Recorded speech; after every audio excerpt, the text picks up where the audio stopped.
Bom dia, boa tarde, boa noite. Aqui é o professor Caio. A gente entra na segunda parte da nossa aula de Grécia Antiga. Na aula passada a gente falou sobre a geografia da Grécia, os condicionamentos impostos por essa geografia para a formação da sociedade grega antiga. Falamos sobre a periodização, as várias fases que compõem ali a história grega antiga, né?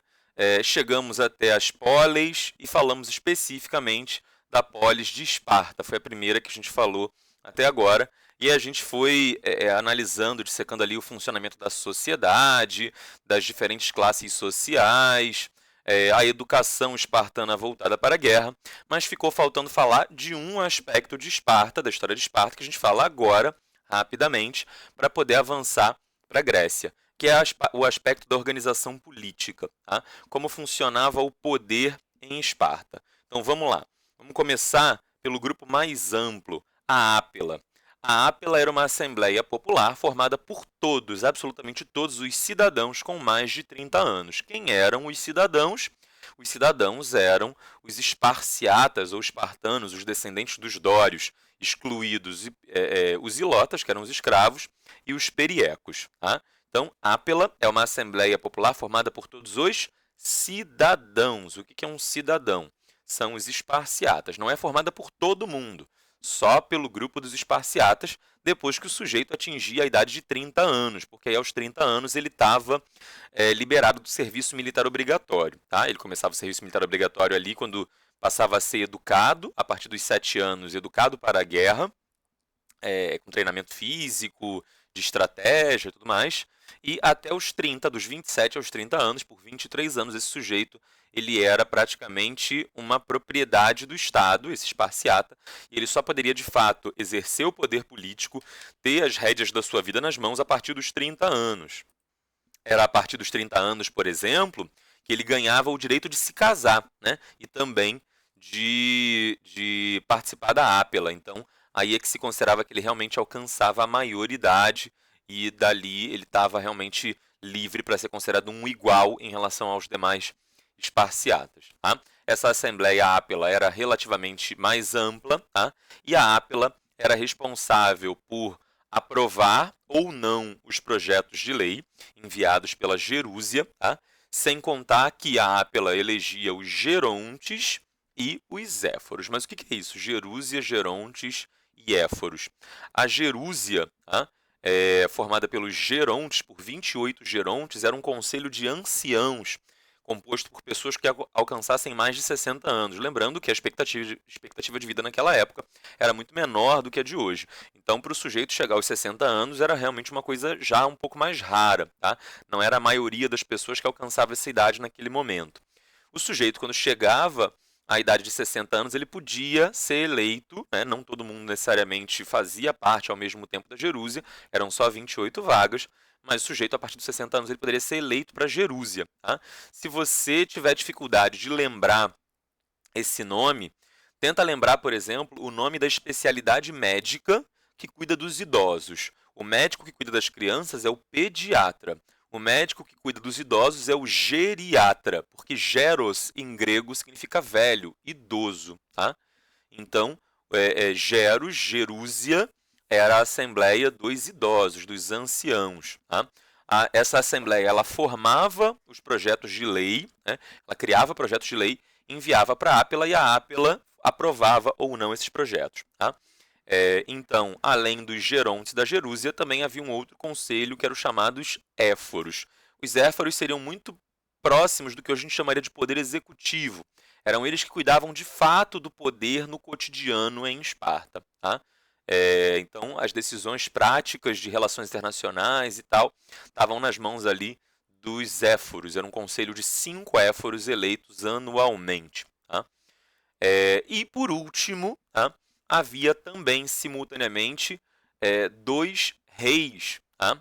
E aí, como a gente está falando de 2 reis, se fosse um, em grego, um se fala monos. Tá?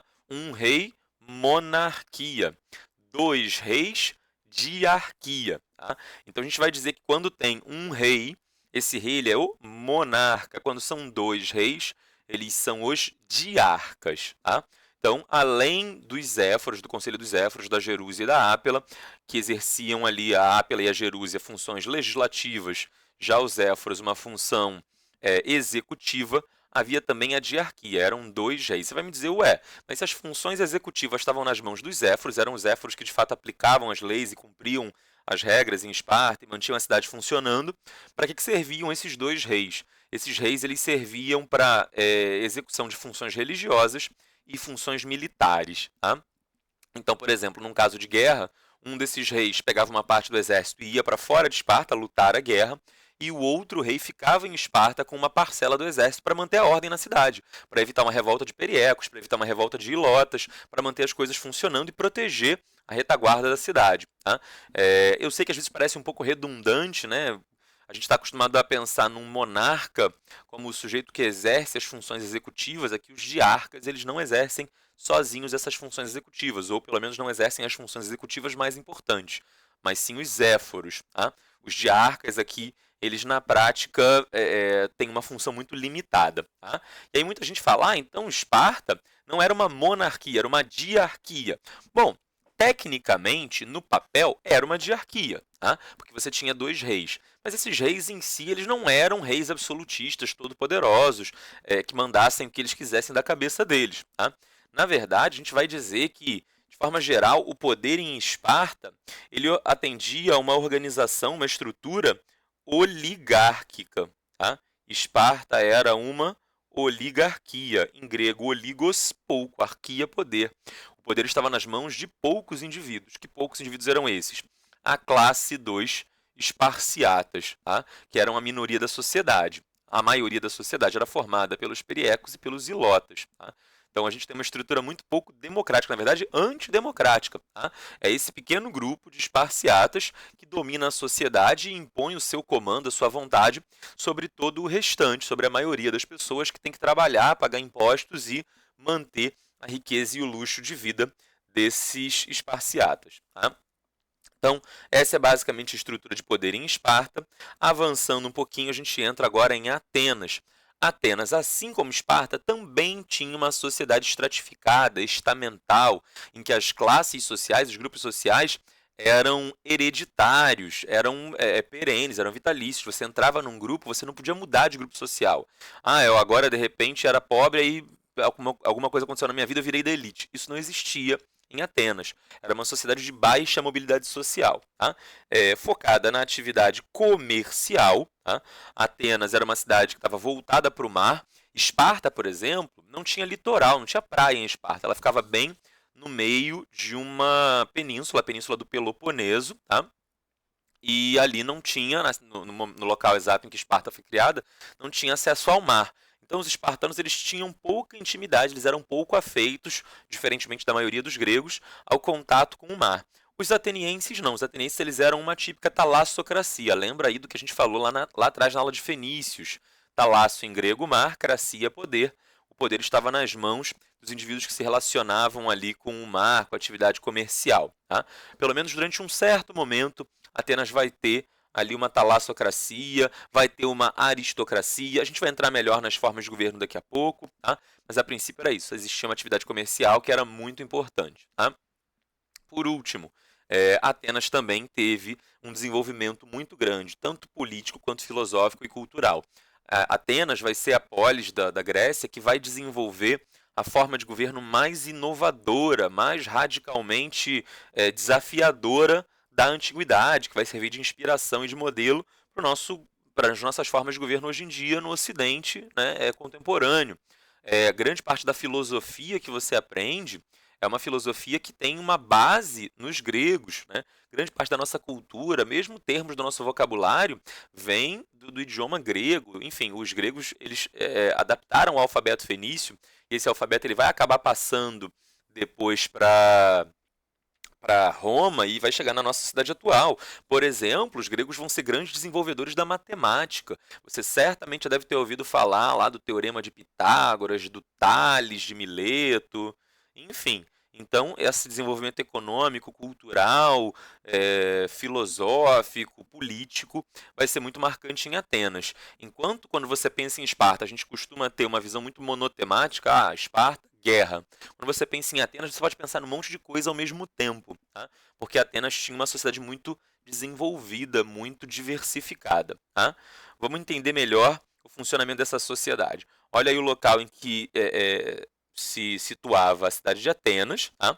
Essa área vermelha, esse pontinho preto aqui no meio é Atenas, e toda essa área aqui de vermelho era a área diretamente dominada por Atenas. Essas áreas amarelas eram aliados de Atenas que sofriam uma enorme influência, tá, dos atenienses. A cidade de Esparta ficava mais ou menos por aqui, sem acesso ao mar, relativamente próxima de Atenas. Vai ser importante lembrar disso para a gente entender daqui a pouco o conflito que vai existir entre Atenas e Esparta, mas isso a gente vai ver daqui a alguns slides, tá?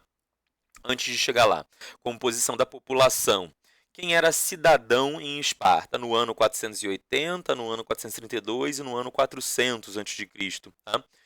Cidadãos eram só essa parte vermelha aqui, vê que é sempre a minoria, tá? Aí você tem um grande grupo formado por mulheres e crianças, né? As esposas dos cidadãos e seus filhos. Era uma grande parte da sociedade, mas não tinham direitos políticos. A gente vai ter os metecos, tá? Que são os estrangeiros, mulheres e crianças dos metecos, que têm menos direito ainda que os próprios metecos, e os escravos, que eram um grupo relativamente significativo, né? Chegando a ser aí mais de 1/3 da sociedade, ateniense, tá?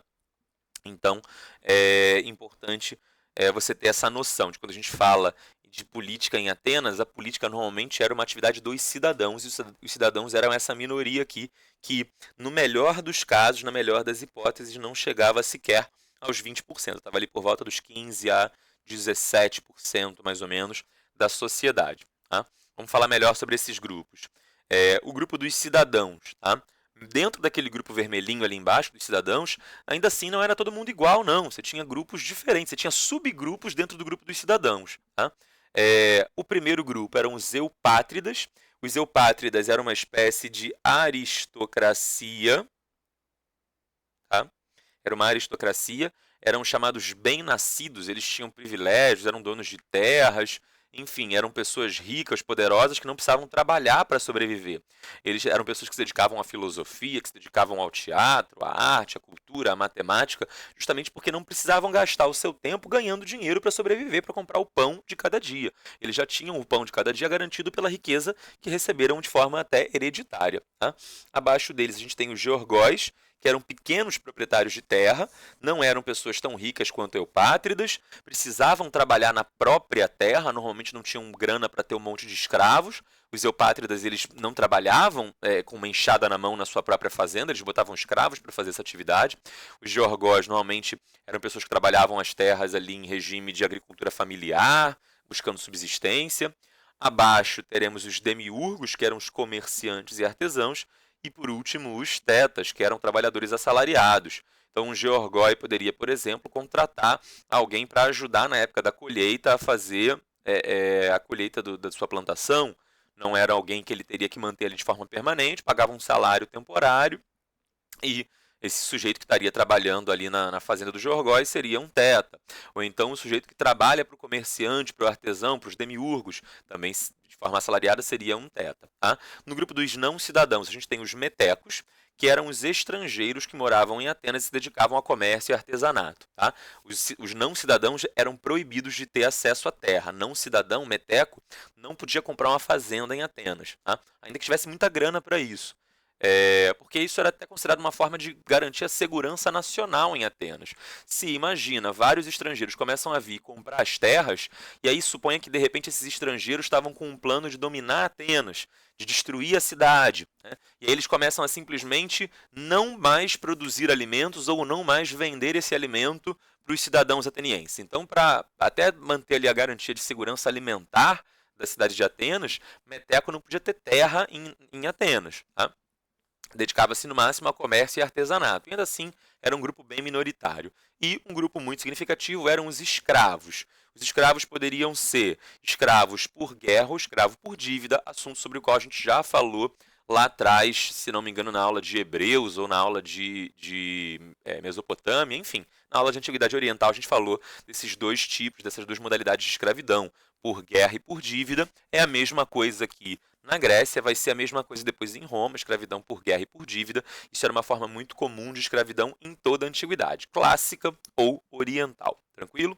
Outra coisa importante. O que é um estrangeiro? Meteco é um estrangeiro. O que é um estrangeiro? Tá? Se, por exemplo, a mulher era estrangeira e o homem era ateniense, aí eles se casavam e tinham filhos. Esse filho era estrangeiro ou ateniense? Esse filho era estrangeiro. O conceito de cidadão, de ateniense típico, ateniense da gema, era o sujeito que era filho de pai e mãe atenienses, obrigatoriamente, os dois, de forma concomitante. Não valia ser só a mãe ateniense ou ser só o pai ateniense.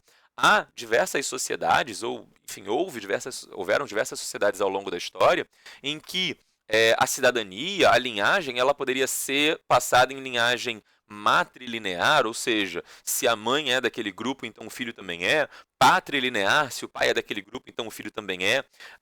Na cidade de Atenas, você tinha que necessariamente ter uma linhagem ateniense por parte de mãe e por parte de pai. Se fosse por um só, você era meteco. Seu pai é ateniense, mas a sua mãe é espartana, você em Atenas seria considerado um estrangeiro, tá? E provavelmente seria considerado um estrangeiro em Esparta também. Então, normalmente, esses casamentos mistos aí criavam uma série de dificuldades em termos de cidadania para os indivíduos que eram fruto dessas relações mistas.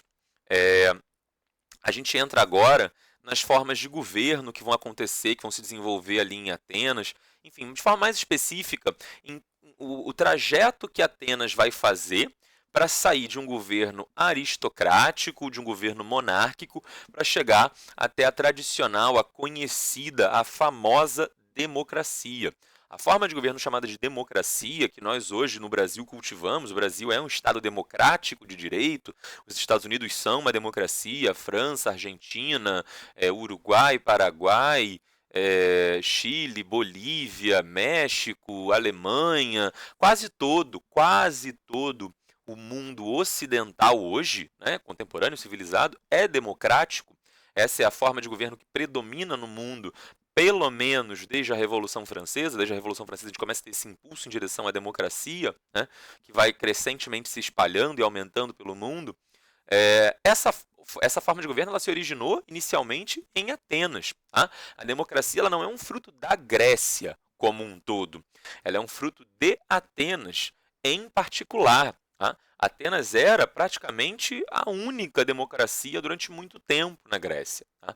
Então, quando a gente fala em democracia, você não tem que pensar na Grécia Antiga como um todo, mas de forma especial em Atenas. Tá? Atenas foi sempre uma democracia? Não. A princípio, Atenas era uma aristocracia. Tá? Nessa aristocracia, os eupátridas eles tinham enorme poder, enorme influência, mas à medida que o tempo vai passando, os demiurgos, principalmente, mas também os georgóis, eles vão ganhando poder, influência, por exemplo, os demiurgos fazendo comércio. Atenas vai ser uma cidade que vai colonizar uma ampla área ali na bacia do Mar Mediterrâneo, do Mar Negro até. Enfim, os atenienses eles vão se expandir bastante. Então, esses atenienses se expandindo, levando sua cultura e trazendo produtos, enriquecendo esses demiurgos em particular, esses caras eles começam a pensar assim, pô, peraí, eu sou rico, né? Em qualquer lugar aqui da Grécia, isso me faria uma pessoa importante. Mas aqui na cidade de Atenas não necessariamente, porque o poder está todo na mão dos eupátridas. Então, esse poder limitado e controlado nas mãos dos eupátridas vai começar a gerar uma série de tensões, de conflitos sociais. E aí, os gregos eles vão precisar, os atenienses, perdão, eles vão precisar, a cada um desses conflitos, dessas tensões, dar uma resposta para que a sociedade ateniense não entrasse em colapso, não entrasse em guerra civil, não implodisse, para que Atenas não acabasse enfraquecendo internamente e fosse dominada por um invasor externo. Então os atenienses eles foram buscando, à medida que os problemas iam acontecendo, saídas alternativas para tentar solucionar essas tensões, esses conflitos e melhorar a relação entre as classes sociais dentro da polis. Tá? O primeiro grande legislador sobre o qual a gente vai falar é Drácon. Algumas pessoas gostam de chamar de Dracon. Isso acontece em alguns nomes gregos. Eu falo de forma paroxítona, tá? Esses nomes, mas tem gente que gosta de falá-los, né? De pronunciá-los de forma oxítona. Dracon, Solon. Eu normalmente falo Dracon, Solon. Eu acho que é a pronúncia mais tradicional que a gente tem no Brasil há muito tempo, que a gente tem na língua portuguesa, não só no Brasil, em Portugal também, há muito tempo, tá? Falar aí como se fossem paroxítonos, Dracon, tá? É assim que eu vou pronunciar. Você pode ouvir algum outro professor em alguma outra videoaula falando Dracon. Não está errado, tá? Assim como eu também não estou errado. São tradições de pronúncia diferentes. Eu gosto, estou muito habituado a falar Dracon, e é essa a forma que eu vou usar. O Dracon, ele vai ser o primeiro legislador grego a colocar as leis que até então circulavam de forma oral, na base dos costumes, né? Aquela lei que todo mundo conhecia porque era a tradição da cidade, ninguém precisava falar que a lei era daquele jeito, todo mundo meio que já sabia, isso não precisava estar escrito em lugar nenhum. O Drácon, ele vai ser o cara que vai colocar isso por escrito, tá? Ele vai mandar colocar isso por escrito porque, pelo mesmo motivo que a gente vai ter o Código de Hammurabi, os 10 Mandamentos, para garantir a segurança jurídica dessa sociedade, tá? Para garantir que, por exemplo, não vai ter alguém que vai mudar uma palavrinha na lei para tentar torcer a interpretação dela e favorecer alguém ou desfavorecer alguém, enfim, para que a lei fosse aplicada da forma mais imparcial e correta possível, tá? Garantindo a segurança jurídica, o Drácon coloca essas leis por escrito, tá? O Drácon vai chegar também num ponto de aprofundar essas leis que até então eram orais e costumeiras e vai, por exemplo, criar ou estabelecer a diferença entre o homicídio involuntário, que nós chamamos de homicídio culposo, né? Hoje a gente chama isso na linguagem jurídica brasileira de homicídio culposo. E aí eu sei que você pensa assim, culposo é quando o cara tem culpa. Não, na verdade, culposo é quando o cara não tem culpa, quando ele não tem a intenção de provocar aquele resultado, tá? Ou então, por exemplo, o homicídio voluntário, que a gente na linguagem jurídica brasileira chama de homicídio doloso. Doloso é quando tem dolo, tá? Dolo é a intenção, é a vontade de alcançar aquele objetivo. E, por fim, a legítima defesa, tá? E aí, criando essa distinção, o Drácon, ele vai, por exemplo, poder estabelecer gradações na punição. Você não vai punir o sujeito que mata um assaltante que vem lhe causar mal e o sujeito que mata um desafeto, o sujeito que mata a própria esposa, você vai puni-los todos com a mesma punição, com o mesmo castigo? É óbvio que não, isso seria até desproporcional, tá? Então, vai haver ali uma diferenciação entre o homicídio culposo, o doloso e a legítima defesa, que é uma importante conquista dessas leis draconianas. Uma coisa pela qual as leis draconianas passaram para a posteridade, ela era pelo seu intenso rigor. Nessas leis draconianas, mesmo crimes considerados leves, como, por exemplo, um simples furto, que é você pegar uma propriedade de alguém sem o uso de violência, né, poderia ser punido com castigos muito rigorosos, como pena de morte. Então, essas chamadas leis draconianas acabaram virando sinônimo de leis rigorosas, leis muito duras. Se alguém disser assim, fulano criou leis draconianas, a pessoa está querendo dizer que o tal do fulano criou leis muito duras, com punições muito pesadas. Entendido? Mas mesmo sendo leis muito pesadas, era importante porque criava ali uma clareza do que podia, do que não podia, do que era autorizado, do que não era autorizado, e por isso o Drácon é um cara muito importante. O próximo legislador que vai contribuir muito para diminuir as tensões na Grécia, na cidade de Atenas, na Antiguidade, e que muitos consideram uma espécie de avô da democracia. Ele não é tecnicamente o pai da democracia, a gente fala daqui a pouco quem é o pai da democracia, mas esse seria considerado talvez o avô da democracia, é o Solon. O Solon, ele percebeu que, por causa dos eupátridas serem uma classe tão limitada e proprietária de tudo, era muito comum que esses eupátridas acabassem, por exemplo, um homem eupátrida casava com uma mulher eupátrida, e aí esses dois eles eram grandes proprietários de terra, e tinha um filho, e esse filho, de repente, ele ganhava tanto as terras do pai quanto as terras da mãe. E ficava um mega latifundiário, um mega proprietário rural. Isso estava causando uma tendência à concentração de terras, à concentração da riqueza, ao passo que a maior parte da sociedade ficava com cada vez menos riqueza. Então, esse desequilíbrio econômico na Atenas antiga tinha o potencial de provocar conflitos, guerras civis e estava levando a uma grande parte da população mais pobre, dos tetas, mas também dos georgóis, a se endividarem e acabarem virando escravos por dívida. Tá? E isso ameaçava a própria existência equilibrada da cidade de Atenas. Isso poderia criar, por exemplo, uma situação na qual você tem muitas terras nas mãos de poucas pessoas, e essas poucas pessoas não necessariamente vão ter o interesse de cultivar toda essa terra. Né? Se eu cultivar metade da minha fazenda, eu ganho 10 milhões por mês. Se eu cultivar ela inteira, eu ganho 20 milhões por mês. Qual é a diferença? 10 milhões por mês, 20 milhões por mês, eu vou cultivar só metade da fazenda. E aí, com isso, por exemplo, você poderia gerar uma situação na qual o abastecimento da cidade ficasse prejudicado, enfim. Então, era saudável na visão do Solon que você tivesse uma classe de camponeses livres que pudessem produzir em regime de subsistência, que produzissem alguns excedentes para venda no mercado, enfim. Então, pela questão econômica, pela questão social e pela questão da segurança, o Solon ele vai abolir a escravidão por dívidas, tá? E vai perdoar as dívidas dos camponeses que estavam em vias de serem escravizados, além de delimitar, de impor um limite máximo a tamanho da propriedade rural na cidade de Atenas. Ninguém poderia ter tanta terra que pudesse ameaçar a própria segurança da cidade como um todo. Tá? Além disso, ele vai reestruturar as instituições políticas, dando participação maior para a população nas assembleias, direito de voto, direito de participação nas assembleias. Nem todo mundo tinha o mesmo direito de voto, né? Esse direito de voto ele era diferenciado, nem todo mundo poderia participar de tudo, mas os mais pobres poderiam participar de alguma coisa diferente da situação da aristocracia na qual só os eupátridas participavam e tomavam todo o controle do Estado para si. Depois do Solon, a gente vai ter o Pisístrato. O Pisístrato foi um tirano, foi um ditador, foi um sujeito autoritário, tá? E que buscou, no apoio da população mais carente, mais pobre, um mecanismo de manutenção no poder. O Pisístrato, eu não vou dizer, e aí seria incorreto, inclusive, dizer que ele era uma espécie de socialista, um ditador comunista, uma coisa do tipo, mas ele entendeu que jogar para o povão, jogar para a parcela mais pobre da população, traria para ele um enorme apoio, né? E isso permitiria a ele ter um poder muito amplo.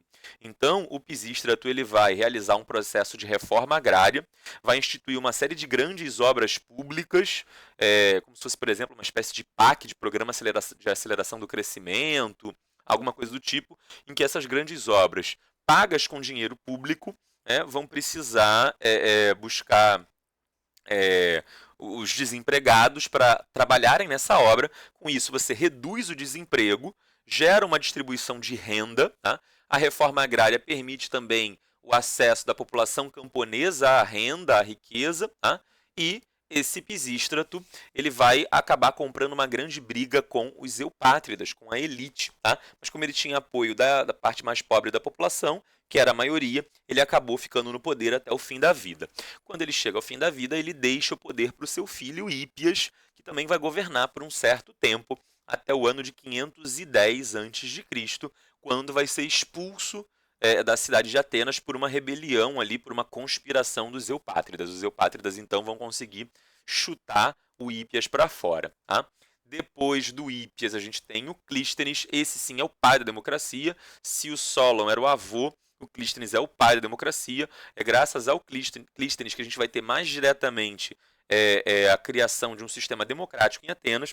Ele vai organizar a cidade de Atenas em 10 tribos, em 10 grupos, ou, botando aqui entre muitas aspas, em 10 classes sociais, tá? E os cidadãos eles teriam que se encaixar em alguma dessas classes, e cada uma dessas classes poderia eleger representantes. Era como se fosse aí uma espécie de estado corporativo, enfim, em que você tem o grupo social tal elege tantos representantes, o outro grupo elege tantos representantes. Com isso, todo mundo vai poder participar da política, todo mundo, entre aspas, né? Todo mundo que é cidadão vai poder participar da política em Atenas. Isso vai levar a uma ampliação da bulé. A bulé era a assembleia, tá? Política de Atenas, a assembleia mais ampla, na qual participavam todos os cidadãos. Então, esses cidadãos eles vão participar da bulé, e com isso a gente vai ter Atenas se tornando aí um regime democrático, um regime no qual o poder está nas mãos do demos. Demos, em grego, significa povo, tá? Não tem nada a ver com demônio, tá? Antes que alguém pergunte, demônio vem do grego daimon e não do grego demos. Demos é povo, daimon seria, né, a origem aí do termo demônio. Demos, democracia, poder na mão do povo. Só que o Clístenes ele percebeu o seguinte, que alguns indivíduos poderiam manipular a política segundo seus interesses, usar da retórica, da oratória, do bem-falar para convencer a população. O Clístenes ele percebeu um grande perigo da democracia, tá? E aí vamos aprofundar um pouquinho nisso, que é o chamado populismo. O que é o populismo? O populismo é o político que tenta jogar com os interesses imediatos da população mais pobre. Tá? Então, por exemplo, o político quando vira e fala assim, olha, vota em mim que eu vou te dar uma renda, uma verba, uma bolsa isso, uma bolsa aquilo. Tecnicamente, o sujeito ganhar uma bolsa isso, uma bolsa aquilo, não leva aquele indivíduo a, de fato, resolver sua vida, melhorar de vida, porque ele vai se tornando dependente das benesses dadas pelo Estado. Tá? Então, se um indivíduo não tem um emprego próprio, uma renda própria garantida, se ele fica dependendo de uma renda dada pelo Estado, ou de algum tipo de benefício dado pelo Estado, ele vai sempre querer que aquele governante que está no poder naquele momento permaneça. Porque aquele cidadão vai entender que aquele político populista permanecer no poder por mais tempo é a forma de que ele, cidadão, continue ganhando os benefícios que o político populista vai dar para ele. Tá? Então, o Clístenes ele percebeu que uma grande ameaça, um grande risco que a democracia poderia sofrer é um indivíduo explorar essa disputa entre as classes sociais, escolher uma dessas classes, normalmente o povão mais pobre, que é a maioria, para buscar apoio, né? E o Clístenes está fazendo isso, na verdade, com os olhos para trás, com os olhos no Pisístrato. O Clístenes pensou assim, o que a gente poderia ter em Atenas para que um governante como Pisístrato não apareça aqui de novo? E aí, o Clístenes vai criar a instituição do ostracismo. Tá? O que é o ostracismo? O ostracismo vem de ostra. E aí você vai me perguntar, meu Deus, o que uma ostra tem a ver com isso? Calma, tá? O ostracismo era uma espécie de votação, tá? Que a cidade de Atenas poderia fazer para, quando um político se tornasse muito popular, ele poderia ser expulso da cidade. Imagina um político que acabou de se tornar o mais popular de todos. Todo mundo gosta muito dele, caramba, ele está muito bombando e tal, e todo mundo quer que esse cara continue, não sei o quê. Imagina o risco que isso pode provocar para a democracia, de manipulação que esse sujeito pode fazer a longo prazo. Então, quando isso acontecia, de um político ficar muito popular e muito famoso, convocava-se uma votação para que as pessoas escolhessem se aquele indivíduo deveria permanecer, ter o direito de permanecer em Atenas, ou se ele deveria ser expulso por um prazo de 10 anos. Por que por 10 anos? Porque 10 anos era mais ou menos o tempo ali para que as pessoas esquecessem da influência daquele político, para que os cidadãos fossem morrendo, novos fossem ocupando o seu lugar, o corpo dos cidadãos, né, o corpo político de cidadãos se renovasse e, com isso, a influência daquele político populista diminuísse. Então, se um sujeito ficasse muito popular, fazia-se uma votação, e essa votação acontecia mais ou menos da seguinte maneira. Tá? Ela era secreta, normalmente as votações não eram secretas em Atenas, mas essa era, e aí você tinha duas urnas, tá? Dois vasos de cerâmica, e você tinha que pegar uma ostra em uma das suas mãos. Tá? Desses vasos ficava do lado esquerdo, outro dos vasos ficava numa mesa do lado direito, tá? E os dois ficavam ao alcance da sua mão. Então, você botava a ostra em uma das suas mãos, a casca da ostra em uma das suas mãos, e aí você enfiava as mãos ao mesmo tempo nos dois vasos, a mão esquerda no vaso do lado esquerdo e a mão direita no vaso do lado direito. Tá? Ninguém sabia em qual das suas duas mãos estava a ostra. Você ia soltar em um daqueles dois vasos. E aí suponha que o vaso do lado esquerdo diz assim, quem colocar uma ostra do lado esquerdo concorda que o sujeito seja expulso da cidade por 10 anos. Quem colocar uma ostra do lado direito é contra que ele seja expulso da cidade por 10 anos. Então você colocava as duas mãos ali nos dois vasos de cerâmica, colocava a sua ostra no vaso que você quisesse, tá? Ninguém ia saber em qual vaso de cerâmica você colocou a ostra, ou seja, ninguém vai saber se você foi a favor ou contra a ostracização, essa é a expressão que a gente usa para o sujeito que sofria o ostracismo, ele era ostracizado. Tá?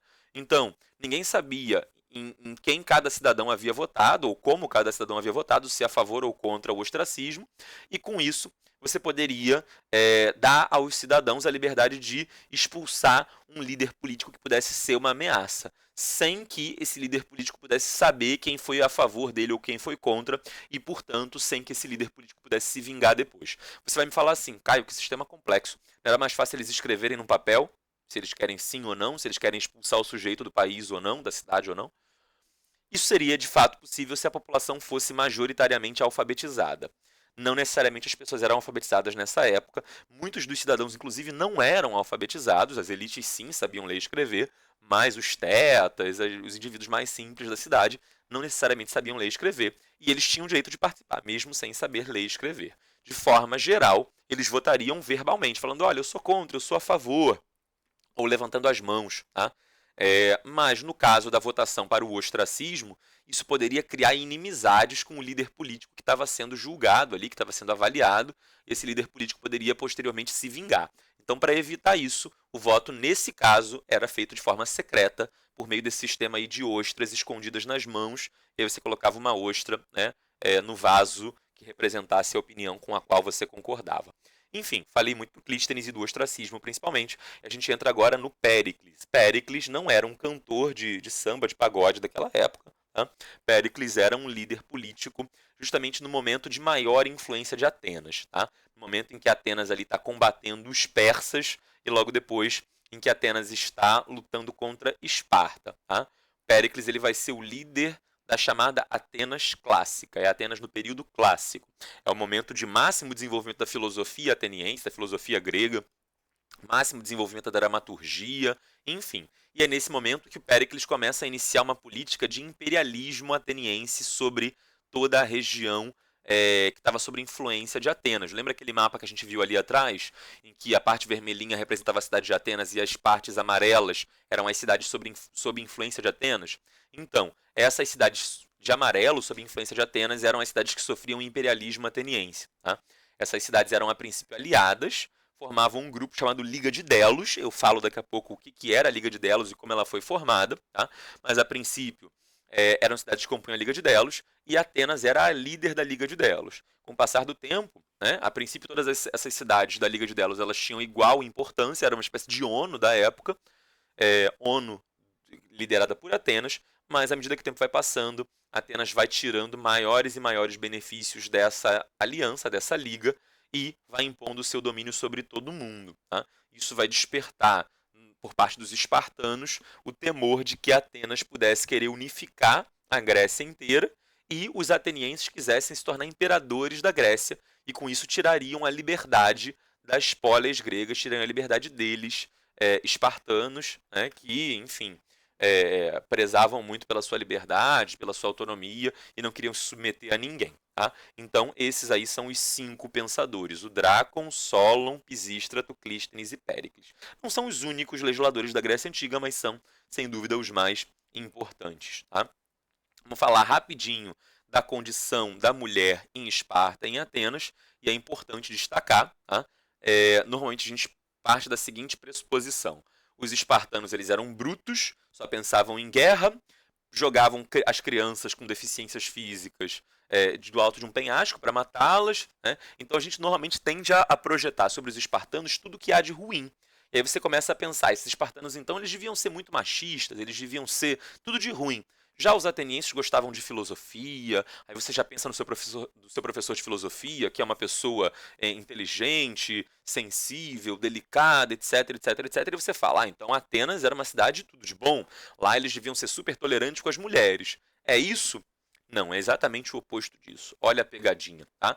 Os espartanos super machões e sei lá o que, joga a criança fora e não sei o que mais. Enfim, os espartanos vão ser justamente a sociedade que maior liberdade vai dar para as mulheres. Em Atenas havia um machismo enorme. As mulheres em Atenas eram tratadas como crianças até o final da vida. Se uma mulher ateniense, não importa de que grupo social ela fosse, demiurgo, georgoi, teta, esparciata, eupátrida, não importa qual era o grupo que a mulher ateniense fazia parte. Tá? Se essa mulher ela era filha única e seu pai deixava uma enorme riqueza para ela, tá? Se essa mulher fosse casada, quem cuidava da riqueza dela era o marido. Ela não tinha direito de gerir o próprio patrimônio, gerir a própria riqueza. Ela não tinha autonomia nem liberdade nenhuma. Em Esparta, pelo contrário, a mulher esparciata, ela desfrutava de uma enorme liberdade. Ela poderia, por exemplo, frequentar os espaços públicos. A mulher ateniense ela tinha que ficar restrita ao ambiente do domus, da casa. Tá? Então, a mulher ateniense, ela ficava restrita em casa, tá? E não podia ir à rua, não podia controlar seu próprio patrimônio, não tinha direito de expressar opinião, de falar aquilo que pensava. A mulher espartana poderia expressar pública e livremente sua opinião, ela poderia inclusive participar de exercícios militares.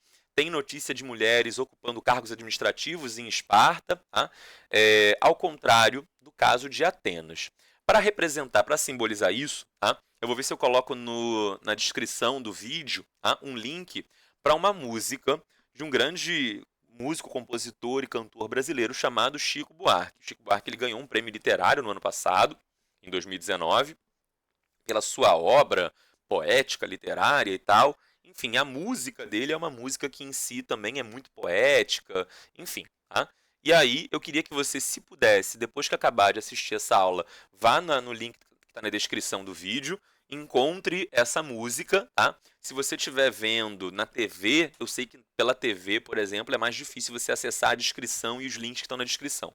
Então, você também pode procurar simplesmente pelo nome dessa música no YouTube e ouvi-la, ou se preferir ouvir no Spotify ou no Deezer, onde você achar melhor, tá? A música chama-se Mulheres de Atenas, tá? Então, quando acabar essa videoaula, vai lá assistir, vai lá ouvir a música Mulheres de Atenas, do Chico Buarque, e presta atenção na letra, vai analisando a letra, né?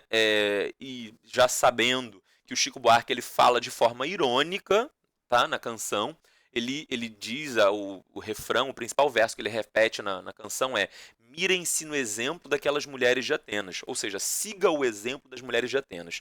E aí, obviamente, ele está dizendo exatamente o oposto, porque ele está usando de ironia, uma figura de linguagem, e ele está querendo dizer o seguinte: não se inspirem nos exemplos das mulheres de Atenas, não, porque lá elas eram extremamente submissas. E à medida que ele vai falando, mirem-se no exemplo das mulheres de Atenas, ele vai descrevendo a vida dessas mulheres e como elas tinham uma condição de vida péssima em Atenas. Então, pensou em Esparta e Atenas, Atenas é democracia, filosofia, liberdade, participação política, mas para as mulheres a situação era pior. Pensou em Esparta, machismo, violência, brutalidade, mas para as mulheres a situação era melhor. Pode parecer um pouco paradoxal, mas é assim que a coisa funcionava. Tá? Eu não acabei Grécia ainda, eu vou encerrar aqui, eu vou interromper aqui nessa diferenciação entre a condição feminina em Esparta e Atenas. Tá? A gente avança mais na nossa próxima videoaula, mas por hoje é só. Fiquem bem. Se tiverem dúvidas, me mandem as dúvidas, enfim, por mensagem, pode escrever nos comentários desse vídeo se quiser. Enfim, encontre algum meio, alguma plataforma para mandar mensagem para mim, que eu tiro a sua dúvida se for o caso. Se não tiver dúvida, espero que você tenha me acompanhado, entendido bem a aula até aqui. A gente tem provavelmente mais uma videoaula sobre Grécia e acaba, e aí a gente já entra em Roma. Enfim, vamos fazer exercícios sobre Grécia primeiro, depois a gente vai entrando em Roma e vai avançando mais aí pela antiguidade clássica. Por hoje é só, fiquem bem, tudo de bom e lavem bem as mãos.